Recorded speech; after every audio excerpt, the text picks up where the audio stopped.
All right, so the NFL season is underway. We had game one last night. VAR, we had the technical difficulties to start off the show. But your thought, your takeaway after you and I picked the Kansas City Chiefs -3. Never in doubt. Never in doubt. No, it wasn't. I was pretty confident that they would cover that.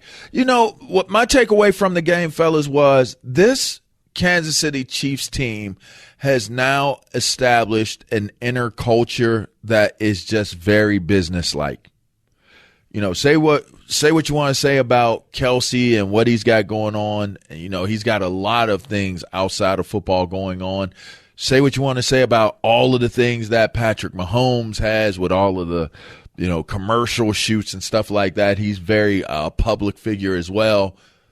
There doesn't seem to be any distractions to their preparation and how they approach what their business is. I'll say that. That's what I took away. Another takeaway was there's now an understanding and an expectation that if you're considered to be that next guy up, then be that next guy up. It's like if you're going to replace a linebacker in Pittsburgh, then you had better come with the same exact. It's so crazy that they're all the same people.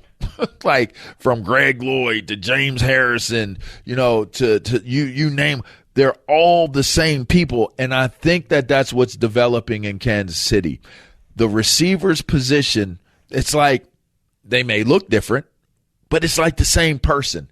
They're going to bring an element to the table that is explosive, that is exciting, and you like to see it. And that's what I think we saw out of the rookie last evening. I mean, so much so where, you know, you got Tyreek Hill chiming in on social media about how good he looked and how fast he looked out there. I just think this Kansas City Chiefs team knows how to go about their business. It's very workmanlike. And it's interesting because it's not as it doesn't seem like it would be as buttoned up as when we saw the dominant run by the Patriots, even though you had some really interesting personalities on that team with like guys like Ty Law, interesting personality, Lawyer Malloy, interesting personality, Kevin Falk, is it Kevin? Yeah, I believe it's Kevin. Kevin Falk, the running back, interesting personality, like Big McGinnis, Willie McGinnis, big personality.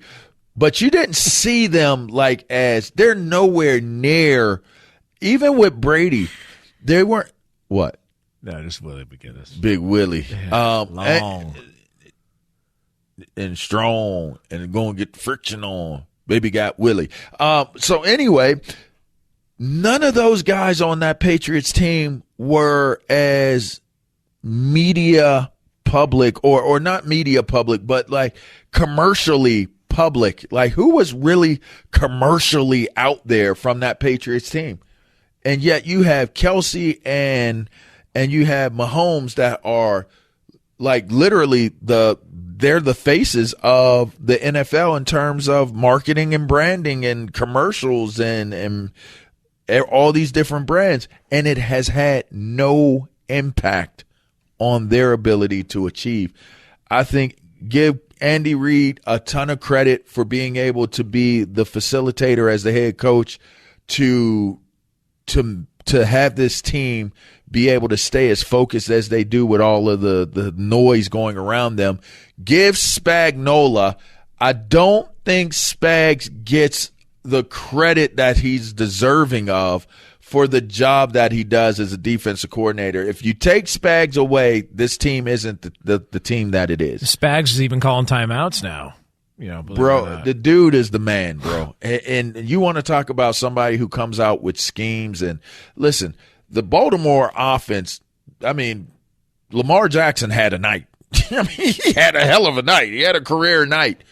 But some way, somehow, this dude figures out how to offset what these dudes do. And listen, they're a toe tap away from me being able to say or having to say that wasn't the case because they pulled it out. But that game was a well-played game. The defense did what they needed to do. regardless of what people may say or have opinion-wise, I just think that it's a well-rounded team, and it looks like they have the potential to be 100%, not a little percent. They have a potential to be 100% better than what they have been in the past. And that was my takeaway. I think they're a dangerous team. I think they're a scary team to look at this year. Yeah, I think even when you consider there was no Hollywood Brown. You know, we talk about Xavier Worthy as a rookie first game, made some big plays and touches when called upon. But what stood out to me was they still have another element of their offense that was not even introduced. Yeah. So that's the scary thing. And I think, to your point, LaVar, like the consistency of the Kansas City Chiefs with all the other things that are happening around them, it is remarkable. It truly is remarkable. And it's a credit to all involved, the front office, the coaching staff, the players, etc. But I thought last night's game was more about Baltimore. And it was more about Baltimore for this reason because, you know, look, the outcome of that game, I'm not going to say it doesn't matter. It matters for, you know, those of you who are betting, and it could matter for the number one overall seed in the AFC. Remember, Baltimore had the best record last season, and that's why they hosted Kansas City in the AFC Championship game. So it could be significant in that respect. But I think we both know that both these teams are playoff teams, at least in my opinion. Baltimore is good. They're good. That's a good team. That's a fine team. But this was a line in the sand kind of moment for me. In watching Patrick Mahomes, who kind of like effortlessly just finds ways of completing balls and doesn't leave the pocket until he has to, where when he has to make a play, he makes a play. And when you compare that to Lamar Jackson, and you look at the fact that he is a two-time MVP, it's a foregone conclusion. They're going to win enough games to get into the playoffs, but then it becomes about what can you do once you get in the playoffs. And this is like the same conversation that I think people have about Josh Allen. The only difference is it feels like in the moments with Buffalo and Josh Allen is like Josh Allen's made enough plays where they didn't have the ball last. And it felt like at times like where they've, you know, gotten beat by the Chiefs. In this case, you know, Lamar had the ball last. You know, he said the AFC Championship game was about his legs. If his legs were healthy, it would have been a different story. Well, didn't work out then. And then last night, there's just moments and times when he misses throws. You know, he can say whatever he wants about Rashad Bateman. He thought he was going to sit more in the zone coverage. That's where the throw is going, or however you want to dice it up.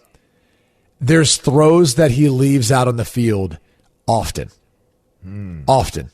And that is the one thing about his game that has to improve if he's going to be able to get to a Super Bowl, win a Super Bowl, and change the narrative. Like that. That's just the truth. Like, what's that? Like the Zay Flowers miss. Yeah, at the end of the game? like that's a throw that when you're going against the best in Patrick Mahomes at Kansas City, he hits that. Mahomes hits that. 10 times out of 10, he hits that. Yeah. And that's where if you're in the AFC, if you want to win a Super Bowl right now in the NFL, you can't miss that throw. You can't miss making that play. And that's just the margin of error, the margin of difference. And that's why I said when you draw a line, there's Patrick Mahomes and there's everyone else right now in the NFL. That is how this league is operating. So you bring up the Lamar Jackson stuff, and you tell me if I'm overreacting to this, but this seems a little bit problematic to me. He spoke with the Washington Post. This is before last night's game, and he said the following about the AFC title game. This, again, from Lamar Jackson. Quote, "How I'm feeling right now, I wish I was feeling like this body-wise in the AFC title game. We would have won that game. I would have been able to move around for my guys. With me just hurting and can't move, I know if my legs were good, we would have won that game. We wouldn't have even had to throw the ball, throwing the ball." Well, like, if that's why the decision was made to lose all this weight, to become faster and all that, like, if he still isn't focusing on throwing the ball, aren't we just coming back to the same issue, to your point, Brady, that we've had with Lamar Jackson this entire time? You don't question his scrambling ability or his mobility. It's those throws and the ability to throw the ball and make those throws in critical moments. And if even he is recognizing following that game, that AFC title game, yeah, but all that's nice, but I need to get back to moving around and running the ball, throwing the ball. If that's still the priority, maybe this is just the best that it's going to be. And this is just who he is.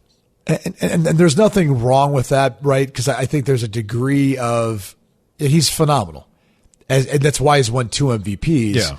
Because of his ability to throw with his ability to run. However, this is still a league that protects quarterbacks from the pocket.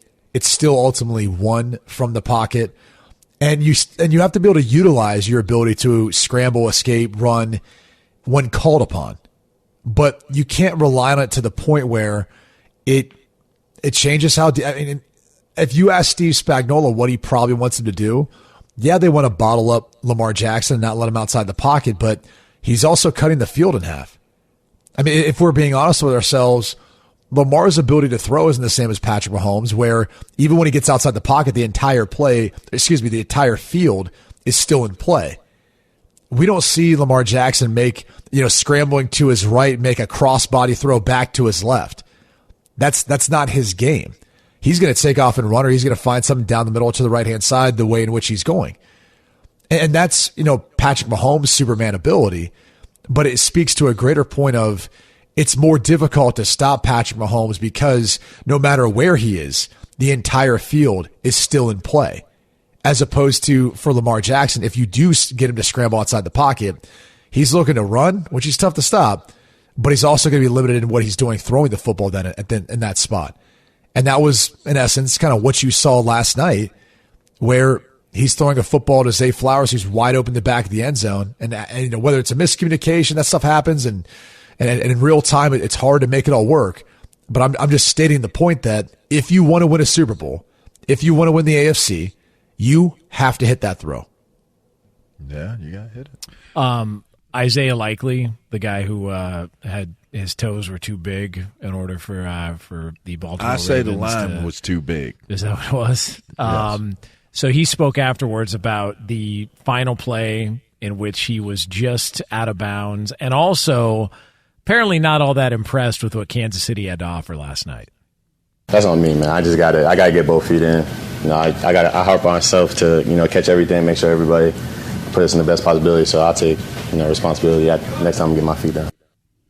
This is probably the worst game we're gonna play all year. So if this is their best that they got, good luck in the postseason. Yeah. So apparently not sold on the Kansas City Chiefs at this point. We're going for a three-peat. They frisky, man. It's a frisky game, and I like that. Be competitive. You lost, but I can understand where. They could have won that game. They had the opportunity to win that game, and in fact, even after the miss to Zay, Likely had the opportunity to make that catch. So, I would say this, in the true, I guess, feeling or essence of what competition is, I like that you got a guy like kind of saying that.